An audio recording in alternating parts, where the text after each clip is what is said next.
And welcome to the Lucas and Lucas podcast. Little role reversal here. I am here to introduce you to Lucas Frankel. And the reason today I want to introduce you to Lucas Frankel, and thank you for watching the Lucas and Lucas podcast, is in the rundown, he said, Lucas takes a victory lap for getting the 4 divisional games correctly. And guess what? I am going to take a victory lap. This Lucas is because I picked all 4 games correctly I said as well. Frankel. I said Frankel. Well, I'm changing it to Lucas I because we both specifically went wrote 4-0. Frankel just so you wouldn't do that. We agreed. Oh, I see through your dirty plans. We all agreed on our picks last week. So Franco was going to try to tell you he went 4-0 last week, which he did. Congratulations. But so did I. Franco, the floor is yours. So the people know. You picked. I thought you picked San Francisco big over Green Bay. I picked them to win. You saying in all 4 of your gambling picks?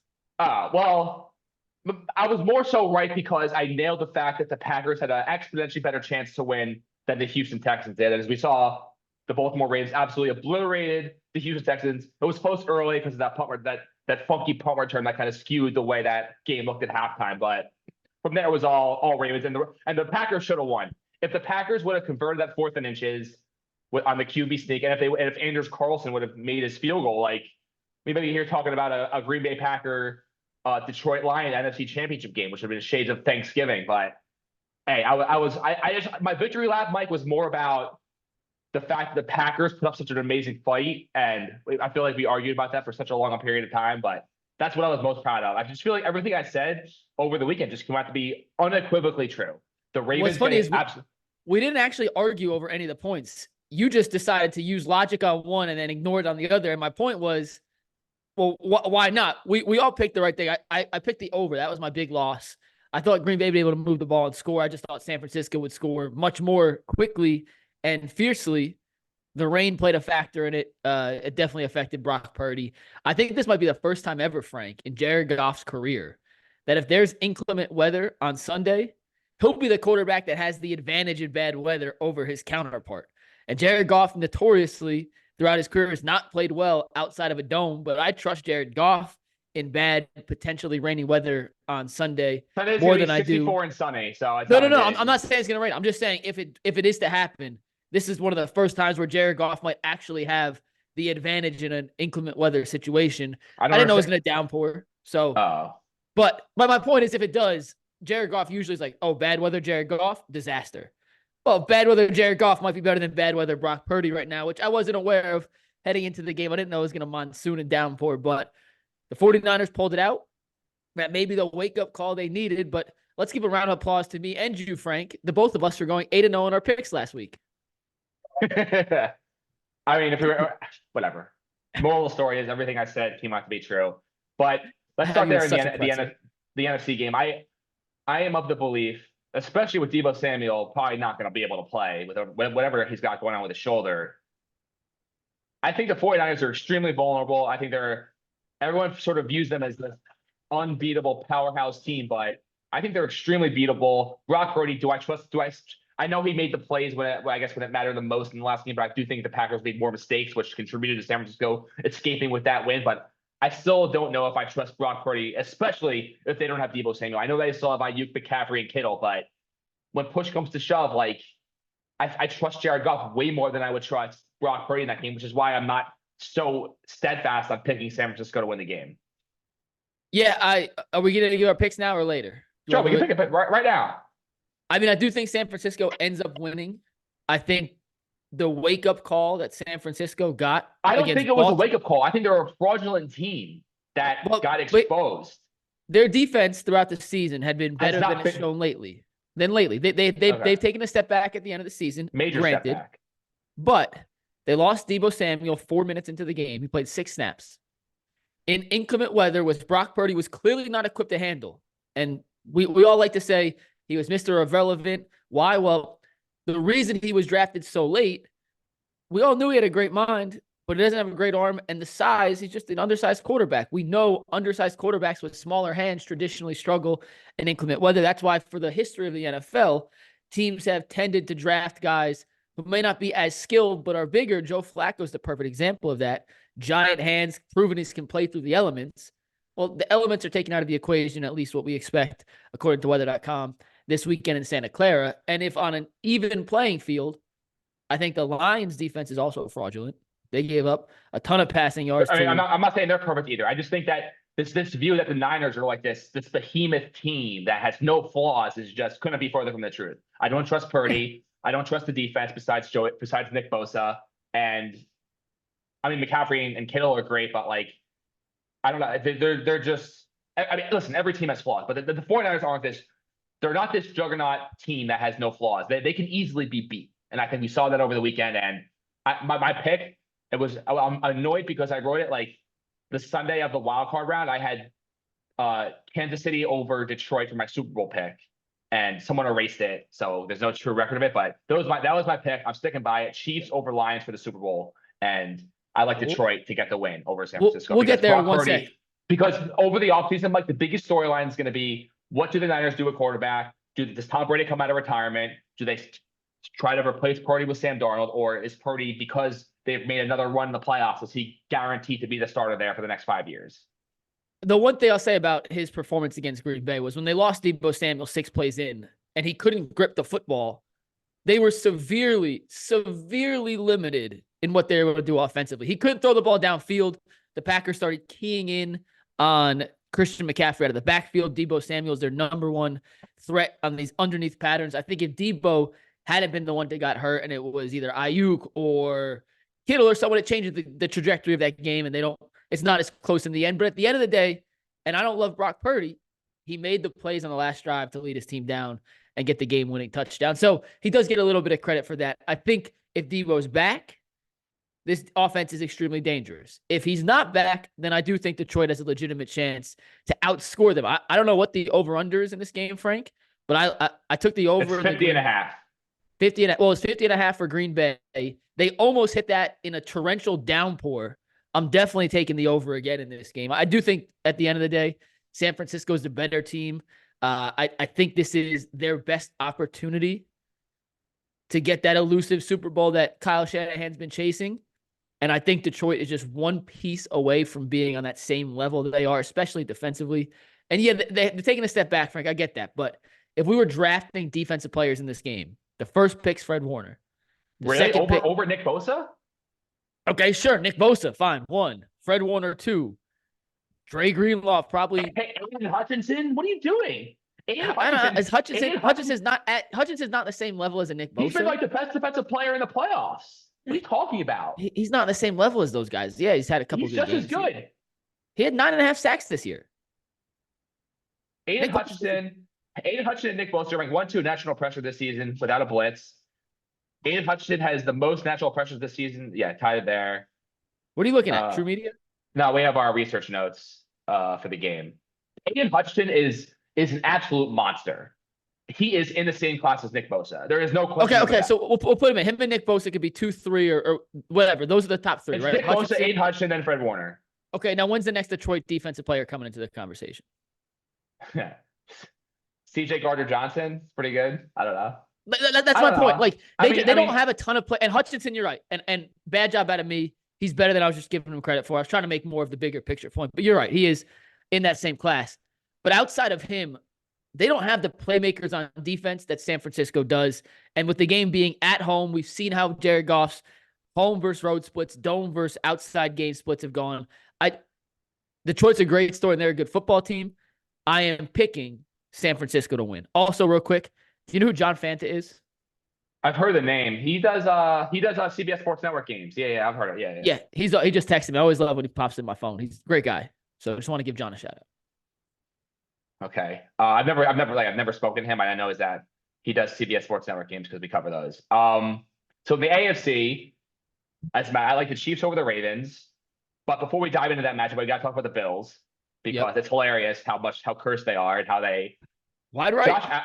Josh Allen. Listen, people talk about firing Jeremy. It's not going to matter. Josh Allen, like super talented. He's never going to get over the hump. It's never happening. Whoa.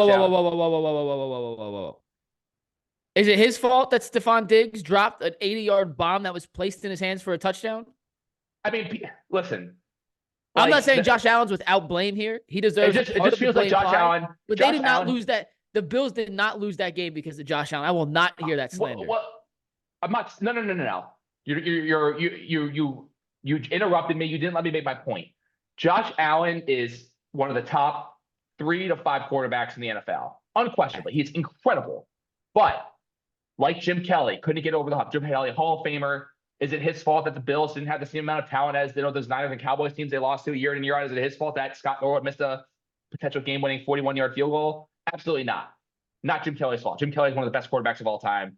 But there is something about playing in Buffalo, playing in the city of Buffalo that creates this negative energy around you. And Josh Allen, as we've seen over the past, 4 or 5 years, the last 5 postseasons, when push comes to shove, and he's got to go against an elite quarterback. Again, not his fault, but he just cannot get over that hump.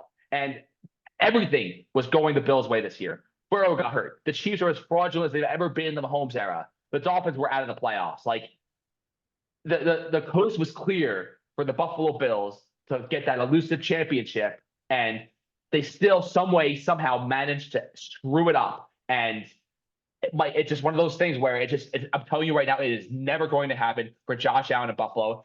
For his sake, he should go to another team, get rid of that negative energy. Certain teams just have it. The Browns have it. The Jets have it. The Bills have it. Certain teams just have this negative aura around them. And I feel bad for Josh Allen because he deserves to have at least a championship at this point. And because of that negative aura around that team, he just doesn't have it. And I feel bad for him. Everything you said is accurate. I just refuse. As usual. Not true. But that right there was inaccurate. But I just refuse to look at the outcome of that game and look at when they lost the Chiefs with the 13 seconds left and say Josh Allen can't do it. Josh Allen is time after time. I'm not saying he can't do it. I'm saying it's never going to happen for him there. He absolutely can do it. It's just not going to happen for him in Buffalo. Well, I mean, if you knew how to read the future, then we'd all be rich, and we don't know how to do that. So we'll see. And once again, I don't even necessarily disagree with that premise. When I look at the big picture of how the Buffalo Bills lost that game, Josh Allen didn't turn the ball over for once. He did have almost had a huge fumble late, almost, but Dalton Kincaid made a great play. He put what could have been a game-winning touchdown on the money into Stephon Diggs' hands, who had beat his receiver 80 yards downfield. Would have been one of the greatest passes the history of the world had ever seen. And Diggs drops it. He's playing without Gabe Davis. That defense was crippled with injuries, which every team is at this point. I'm not making an excuse. I'm just pointing out some of the things that Buffalo is dealing with here. And he had his team in a position to kick a game-tying field goal in a very makeable range for a kicker who'd been money all season, and the kicker shanked it. I hear what you're saying about Buffalo and cursed franchises. I do believe there is some credence to that. I do believe that it is damn near impossible to get past Patrick Mahomes in the playoffs. And we're looking at a situation where Ben Roethlisberger could have had I know he won 2 Super Bowls, but could have won a lot more if Tom Brady didn't exist. And Peyton Manning may have had 5, 6, 7 Super Bowls if Tom Brady didn't exist. And he's not Patrick Mahomes. Josh Allen and Patrick Mahomes are not in the same level. They are not in the same tier. It is Patrick Mahomes and nobody. That tier is Patrick Mahomes and nobody. There's no one else in that top tier with Mahomes. And Joe Burrow? No, he's not in the same tier as Patrick Mahomes. And you can even say just by durability. Mahomes doesn't miss games. That's it. So is he as good as Patrick? No. Am I blaming this loss on Josh Allen? No. Could he have played better? Yes. Was he perfect? By no means. And that second down throw to Shakir or Sherfield, whoever it was, where he missed, that's a throw that you would love your superstar all-world quarterback to make, and Josh missed that one. But he wasn't the reason the Bills lost to Kansas City. Yeah, I'm not, like I said, not blaming Josh Allen at all. I'm just saying that I question whether he's going to be able to, whether he is truly elite, maybe elite enough to like overcome everything that's all the obstacles thrown his way with playing in Buffalo. I don't know that he's. Let me ask you this, Frank, based off that, and we'll get the answer this week. Is Lamar Jackson elite enough to beat this?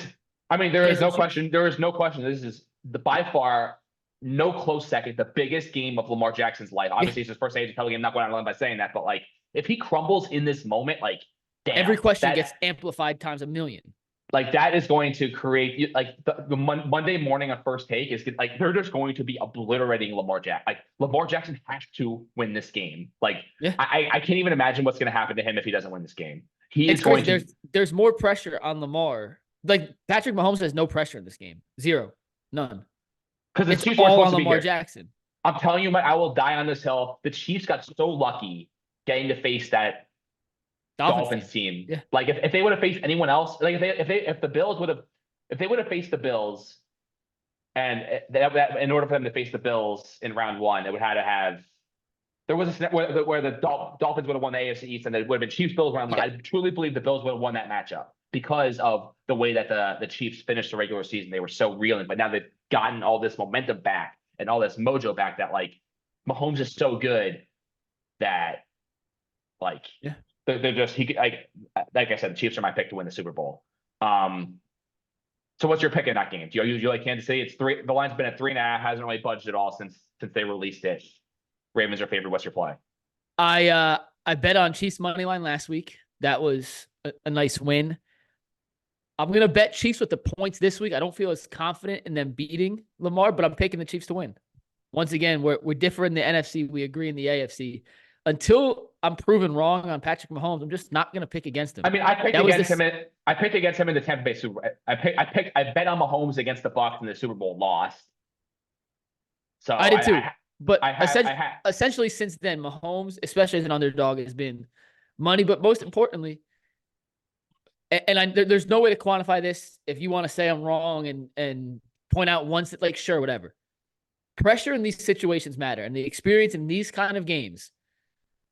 We have seen Lamar do what he did last week against the Houston Texans, run for 100 yards, pass for 152, score 4 touchdowns, look amazing, right? We have yet to see a Lamar with the game on the line, his team down 3 or in a tie game situation, needs a score, be able to come through in the clutch. He hasn't had many opportunities. I understand that. But in a playoff game when his team needs him to put together a scoring drive, we have yet to see Lamar Jackson be able to come through in that situation. He has not had many opportunities, once again. And until I see it, and I admit I'm being hypocritical in this sense because I don't necessarily feel this way about other quarterbacks. Until I see it from Lamar, I'm not picking him over the guy I feel more confident in the NFL than anyone else. It comes down to that, to me, point blank, period, as simple as that. What helps the Ravens here, aside from Lamar, is I think the Ravens as a team are a much better complete team than the 100%. Chiefs are. Because they're going to get Mark Andrews back. They got Likely. They got Zay Flowers. They got Odell Beckham. Their running backs have done a great job. Dalvin Cook is going to make a major play in this game. Just wait for it.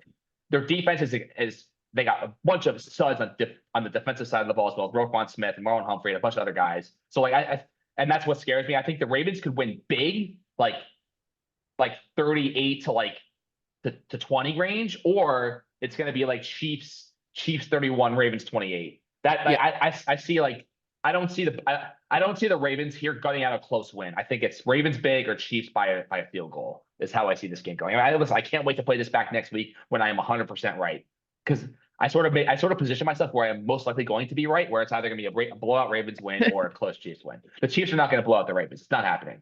But well, here's what I'll say: either the Ravens win by 1 to 50 points, or the Chiefs win by 1 to 50 points. I can't wait to play this back next week and say that I'm right here. So, but no, I actually am with you. I can't see a world where the Chiefs blow out the Ravens. I can see a situation where I don't want to go back to what I said in the San Francisco game, but if we're picking players here, Mahomes is the first pick. And then there's like 6, 7 Ravens probably before you get to the next Chief. I mean, Lamar, yeah. Well, I mean, it's. You can take Kelsey in there if you want. But like if you're going to top 10 players in this game, I think it's probably 7-3 Baltimore to. I have to do a lot more research to truly like. Chris Jones would be in there for Kansas City. If you want to take a defensive guy, but I'm just saying, like, as far as the overall talent, take quarterbacks out of the equation. The other 52 guys on the team. I don't think anyone's taking Kansas City over Baltimore. And there's no doubt about it. That's Patrick Mahomes versus Lamar Jackson. CBS and the NFL is rooting hard for the Chiefs because there is nothing more than they want to have Taylor Swift at the Super Bowl. Yes. Being able to show her, because the over-unders for how many times are they going to show Taylor Swift? It's going to be like the biggest story going into the Super Bowl. And then if Taylor Swift and the Chiefs do make the Super Bowl, it's going to be, I believe last year was the most watched Super Bowl. This will be unquestionable. It'll blow it away. Just from people want to see Taylor Swift on TV, it'll blow it away. Yeah. To the NBA now, where Giannis is officially a coach killer. Fired Coach Bud. No, you laugh, but he is a coach killer. No, you're right. Fired Coach Bud. Fired Coach Adrian Griffin, who, after a 30-13 start, I mean, my God. I mean, like, listen, I don't know what went wrong behind the scenes. There was a report from The Athletic that there was something about a speech after the in-season tournament that, like, turned the guys in the locker room off of Adrian Griffin, and they were unable to, like, get his trust back or whatever. Like I said, I don't know. I wasn't there. Hard to say what explicitly went wrong, but clearly something happened. My first thought was like, oh my God, did he like is this like going to be like one of those assault things? Did he like? No. But that was like I couldn't like believe that after because you knew that with Giannis they needed to get adjusted to playing with each other, and it's not like they were playing bad basketball. They're 13 for crying out loud. So like that's what really threw me off. You're missing the big picture here, Frank. You're missing the big picture. Well, Giannis wanted him out, so they got rid of him. Is that it? Part of it, but it goes further back. So do you remember this offseason they fired Bud? They're looking around for coaching changes, and they end up hiring Adrian Griffin. And the first move they make after trading for Damian Lillard was they brought Terry Stotts in, the former coach. Terry Stotts left for some reason. Terry Stotts left. There was friction between Stotts and Griffin. They didn't see eye to eye. Stotts leaves. Stotts and Dame, super close. Dame tells Giannis that he's our guy, a little bit of friction. There's the whole in-speech tournament thing. Giannis, and this is, I'm paraphrasing what I've heard for some people in the know here. He lost Giannis. He wanted them to play a style that Giannis didn't agree with. Their numbers 30-13 look impressive. Defensively, they're one of the worst defensive teams in basketball, and their margin of victory is the second lowest in the NBA. And this even goes back to like the Portlands and the San Antonios and the Washingtons. Brooklyn's, yes. They were barely winning games. They're squeaking out games they should not be squeaking out. So they're 30-13, but that's not a strong 30-13, which sounds weird to say, but so he pisses off Giannis and Dame early by firing Terry Stotts, and that doesn't work out. Then he's asking them to give more effort and play a style defensively that Giannis didn't want to. So now you have your star player isolated. They brought in Doc Rivers as a consultant right before the in-season tournament, which should have planted a seed in all of our heads that this is a first-year head coach. They're bringing in a guy who's established, who wants to coach a team like this. We should see the inklings. And there was apparently a big team meeting after the in-season tournament, but right around that time, where essentially he asked the players to buy in and do a little more, and he lost the locker room. And Giannis didn't see eye to eye with him, and Jimmy Haslam, who owns the Browns, who has paid 5 Browns coach at once, said, we got to win. This is our opportunity to win. Damian Lillard's not getting any younger. Chris Middleton's not getting any younger. Brook Lopez isn't getting any younger. If we're going to make a move, this is when we got to do it. Doc Rivers is available. He already knows these guys because he's consulting them. We can bring him in. Giannis and Dame both approve of him. And essentially, they lost Giannis, he lost Dame. And when you lose your 2 stars, nothing else really matters. You listen, and obviously that makes a lot of sense, obviously. But my big question here is, I do believe that I don't know how much better the Bucks are after getting Lillard and getting rid of Drew Holiday. I think they're worse.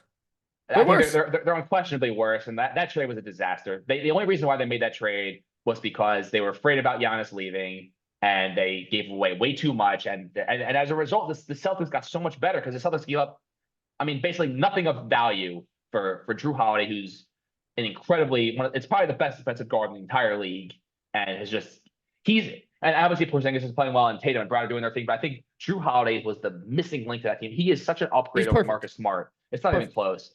And I think just by that addition subtraction of Lillard and Holiday and Holiday going to the Celtics, it's completely shifted. Because I thought, the Bucks were hurt. Like I don't know.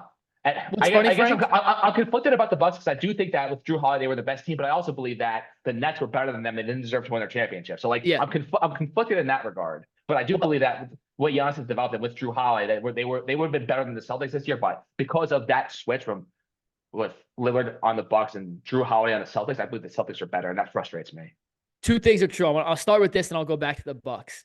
Had you told Milwaukee when they were making the trade for Damian Lillard that Drew Holiday would end up in Boston, they don't make the trade. You don't think they make the trade? That was their worst case nightmare scenario. Then they should have traded him to an Eastern Conference team. Like, what the hell are you doing? I'm just telling you, like, and everyone knew Portland was, and they're obviously not playing great this year, unfortunately. But like, there's some pieces there that are good. But we'll see how they progress here. Portland was always going to flip Drew Holiday. Like, whatever they got, if it wasn't a young player for Dame, that was going to be flipped because they're in rebuilding mode. Had Boston known that, had Milwaukee known that Drew Holiday would then be redirected to Boston, they would never make that trade. However, I still understand the premise and the bottom line of making that trade. You needed to unlock more offensively and take No, more no, no, off no, no, no, Giannis's no, plate. no, Yeah. no, no, no, no, no, no. There's one reason why they made the trade, Mike, because Giannis was threatening to leave, and he pressured them to make that deal, despite whatever he said. That's why they made the trade. Yes. Once again, I'm not disagreeing with that at all. But I'm saying no. There's nothing more to it than that. There is nothing more to it than that. You look at how the Bucks play right now. Honestly, I haven't watched enough Bucks basketball to truly say. Chris Middleton is not the Chris Middleton from 2 years ago. Brook Lopez is not the Brook Lopez. Giannis is playing phenomenal this season.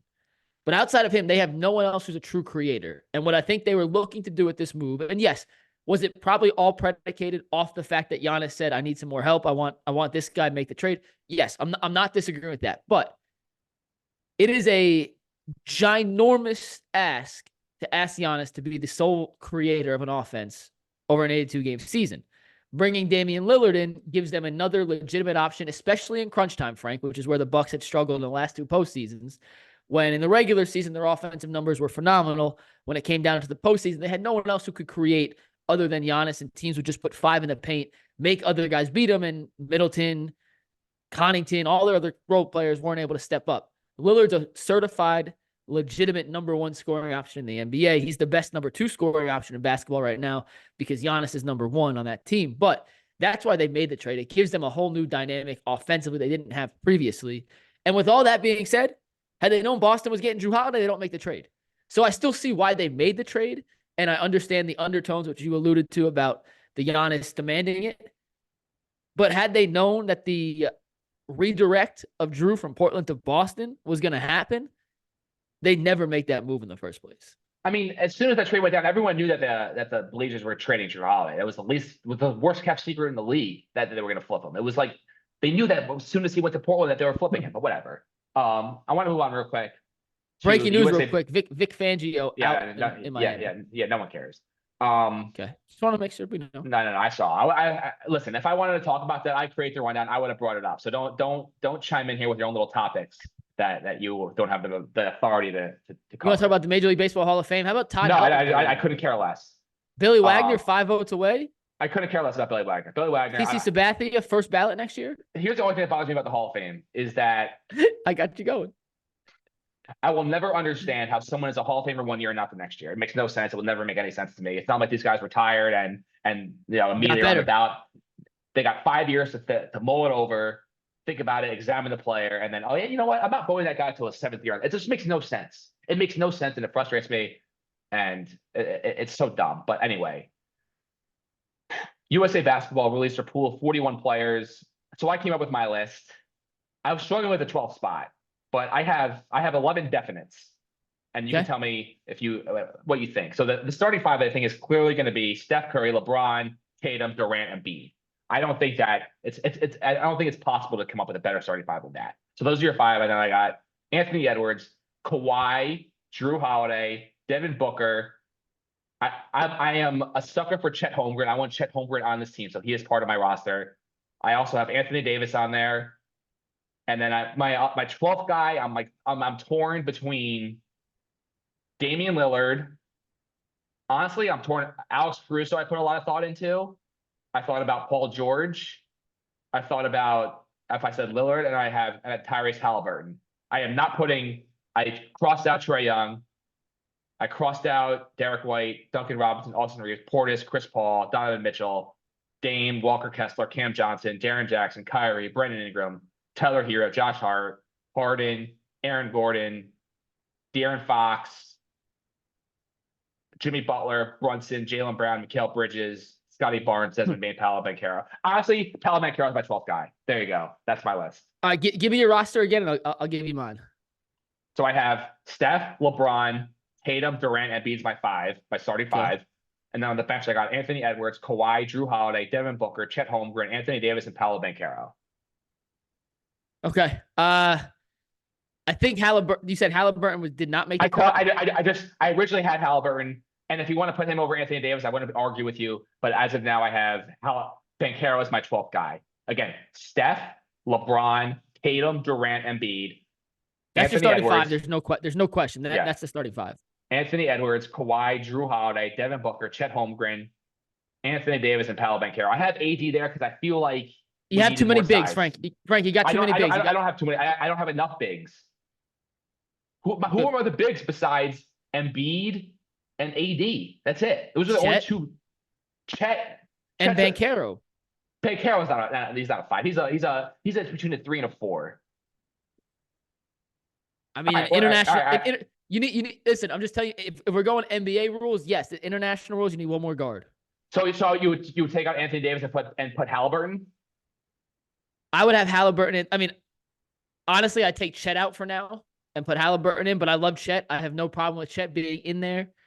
I also want to get Bam Adebayo in here somewhere because his versatility is. Oh, it's tough. I mean, if you want to put Bam Adebayo over Anthony Davis, I wouldn't argue with you either. Yeah, I mean, I think we have the right 14, and that's your choice of preference and roster building. Right, 14. Well, you had your 12, and I said Halliburton and Bam. And I said we have the right 14, and you want to take out one or two. Those are the right 14 to choose from, essentially. All right, all right, so we have the 5. So Anthony Edwards lock, Kawhi lock, Drew lock, Booker lock. See, Drew Holiday's not a lock for me. See, he is a lock for me because of what he can do defensively. I'm in. You're right. I'm in. Did you have Devin Booker on there? Yes, I do. Okay, Booker's a lock. And so the final 3 spots I have Chet, Paolo, and then either my final spot comes out either down to Anthony Davis or Tyrese Halliburton. Yeah, see, I'd swap Paolo and Chet for Halliburton and Bam would be my 12. That's a toss up. I think Chet has a chance to really have his breakout moment here at the Olympics. I view him as like the young Anthony Davis in the 2012 team. I know that the college thing is probably out of the question, but I just want to see Chet on that. We need to see Chet in this team. Let's call it what it is. Chet will be awesome. He's a future of Team USA basketball. So is Halliburton's in that same category. I think that's a part of it. You got to start grooming that next generation. I think it's important that him and Powell are on the team. I mean, hey, Christian Laettner, 92, baby. I mean, I don't. That's not what I look at because he ended up being nothing really. But I hear your point. But real quick, who's your pick to win the Super Bowl? Right now, today, I'll go with the Kansas City Chiefs.